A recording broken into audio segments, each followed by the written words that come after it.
the reality is the world is like China has moved on a lot from that. And I think that was part of the lesson of DeepSeek. DeepSeek, here you had a company like China was supposed to be stalled on AI because they didn't have access to the best chips, right? Yeah. They were supposed to be stalled. And out comes DeepSeek saying, look, we found some workarounds, and here you have it. And you could say, well, it's not as good as ChatGPT, et cetera, but it actually does a very adequate job, just like Quen at Alibaba does a very adequate job.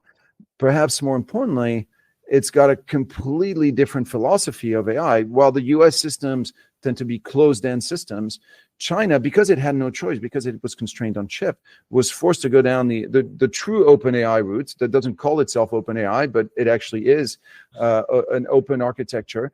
And so now, you've got Mark Andreessen at Andreessen Horowitz, for your listeners, I know but for your listeners, that's one of the biggest VC firms in the world, coming out and saying, look, 80% of the companies that come to pitch us today use Chinese LLMs. And they use 80% use Chinese LLMs, not so much because of cost, but because they're open-ended. So they can modify them to their heart contents, which incidentally is exactly what the Airbnb CEO said in his last earnings call.